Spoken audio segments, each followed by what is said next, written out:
So what do we need to get ourselves committed? What do we need to prepare ourselves for this great journey? We want to be a fellowship of committed believers. We want to be a fellowship, a church of committed members, a ministry of committed ministers, a body ministry of committed abiders. Commitment, it is not about doing just big things in the big way, but doing those little things in the very special way that make the bigger impact. So we need to make sure that when we're coming out, we don't need to have the whole word. We need to just take step by step, and God will bring us together. Amen. And that's why that's how Christianity started. In the book of Acts chapter 2, if you read 42 to 45, that was the nomenclature. That was the center of Christianity. That is how Christianity began. From Pentecost, it was the beginning of Christianity when they came out. Then crowds started pulling over them. What happened? They decided to go into various groups and make Christianity more practical. It was not about preaching, but dealing with people as they are, giving to people as they were in need. So in the book of Acts chapter 2, when you read 42, it said that they, believers, devoted themselves to the what? To the apostles' teaching. Yeah. That is commitment to doing. We need to be committed to doing things, not just saying things. Because they were devoted. Devotion means time. Devotion means organization. Devotion means knowing the subject matter. Devotion means going with your whole heart. Devotion means going hot, not lukewarm. So they were devoted to the apostle teaching. When he called, they came to the teaching. When they asked questions, they answered the question. They were devoted to learning and sharing. But not only devoting to that, but they were also devoted to some other things. And what did they say? They were devoted to the fellowship of breaking bread and prayer. So they were not only devoted to their time going to church, they were also devoted to prayer.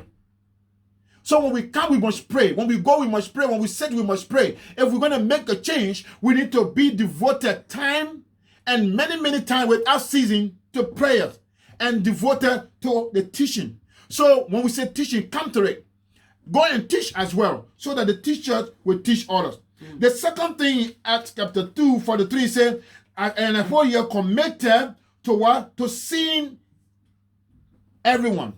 Committed not only to doing, but also to seeing. The Bible says that when they were filled with that place, there were a lot of surprises that were happening. So they were not only committed to doing, they were also committed to seeing the miracle. So what we are trying to say is that when you put in, you get something out of it. Yeah. So because they were committed to doing things, they were also committed to seeing good things.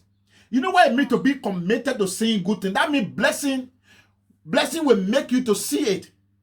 I don't know how to put this. You will be compelled to see miracle in your life because you are compelled to do the things you're supposed to do. You will be forced to see blessing when you don't even expect it. They were surprised. The Bible says they were surprised to see sounds and wonders. Why were they surprised? Because they were already committed. When you committed, you know God will be committed to you. But yet they were surprised to see the level of sounds and wonders that were happening to them. They were surprised to see the numbers that were coming. They were surprised to see how people were committed. They were surprised to see how they were moving very fast because everybody did what they had to do. Are we ready to commit? That is the only thing we have for our growth. Commitment. Can everybody do what they have to do so that we can all move? So they were committed to seeing blessing, and they were committed to doing great things. The third one in the book of Acts chapter 2:44 says, committed to community. You see, they were not just believers, they were believers that had things in common. That's what they call community, common unity.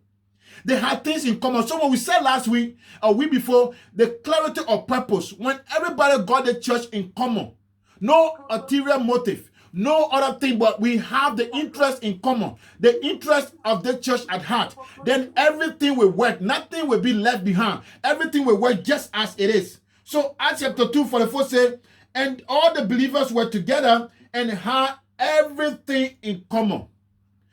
They didn't say that they didn't have this agreement. Those things that did not belong to the church, they settled it somewhere. But when they came together, they had one purpose: to serve the Lord with all their heart and to give to people as they were in need. You see, that is a community. When we start disagreeing more than we are agreeing, then we're not community anymore. We need to agree more than we disagree. That means that disagreement will be part of our church, our service, because we have to disagree to agree. But when everybody is going helter-skelter, then that's a confusion. That is the work of the devil. What 45 says, committed to giving. That is how we must be committed. Not only we are committed to doing, we are also forced to see miracle, whether you like it or not. Somebody said, they were surprised in Liberia when a situation happened to them. When let me just be open because we are friends here. Sister Beatrice testified that when her mother passed away, may also rest in peace, she was surprised to see the pool of support, financial support that went to her. She was surprised. Why would Sister Beatrice be surprised? I'm not trying to blow trouble, but this woman is there for people. She's committed to serving humanity. She's committed to helping people when they are in need. So she was surprised when people were doing for her. You think God is sleeping? That is what happening to the people. They were not giving away their time. They were giving their time in. They were giving their time in, not for their personal use. So they were surprised that God was blessing them. They shouldn't be surprised. That's what will happen to us. When we commit to coming out, God will bless us anyhow, whether we like it or not. So don't be surprised. Tell me, Pastor Basil, why you are so blessed. Because when you put in, you will get it out. Absolutely. That is what God is talking about. So the last one said they were committed to giving. Why? Because they knew that people were in need. They knew that charitable work was the basis of church. So the Bible said they even sold their possession and gave to people as they were in need. They sold their possession. Some of those people didn't have job. So they had to sell their crops. They had to sell those wood and coal. I can imagine different things they were selling. Today, you can sell your time and give the money to the church. You can sell some work time, your annual leave, and give it to the church. You can take your 10% and give it to the church. For example, when we decided to commit to the church building, I can teach at a university. I said, Lord, when you give me any money away from my normal salary for my family, I will send it to Liberia for the building of the church. God has been blessing me teaching universities, and I'm supporting the church. I don't even care how much they give me when I come and give to them, because I plan and give God the glory in my life. He's doing something different. When you decide you will do it, that did not stop me giving my tithe to Hope of Glory Church. It did not stop me doing my work as a pastor, but I determined to commit to something, and God make the way out of no way. When you decide you want to pay your tithe, you commit to it, God will give you the same thing you thought you were going to use the tithe for. God will provide those means, and you will still survive. When you say you will come to church every day, God will push things about, and your church will be available for you. When you start doubting your church time, then the devil will put something for you to be busy, and you will be busy doing those things, and you will not come to the church. Are we ready to commit? Are we ready to commit? Must you only give when they ask you to give, or giving must be continuous? What about the hands that prepare during the rainy season during the dry season for the rainy season? What about you? Some people don't believe the idea that we should put any money down when we come, but some person when we get there we'll sort it out. Is that what happened in the Bible? Is that what the ants did? When the rainy season comes, we'll sort it out? Are you surprised in some country human being eating human being because they are not preparing for anything? When it's rough, they start eating one another. It will be rough. They will start gossiping about one another. We'll start looking for somebody who wants to steal the money. We'll start looking for somebody to blame. Oh, money disappearing. Maybe pastor bought card at the church money. Maybe this one is happening. Because we don't have plenty. When one move, we will feed a pin.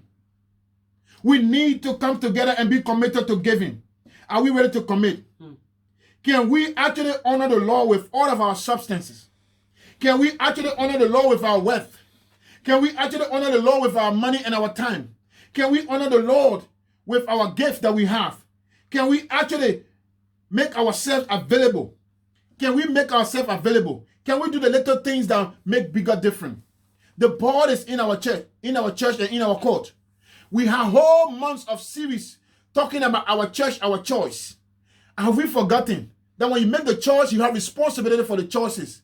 When you decide to have children, you must be responsible to look after them. When you decide to create a church, you must be responsible to go and look after it. That's what other people are doing. We cannot have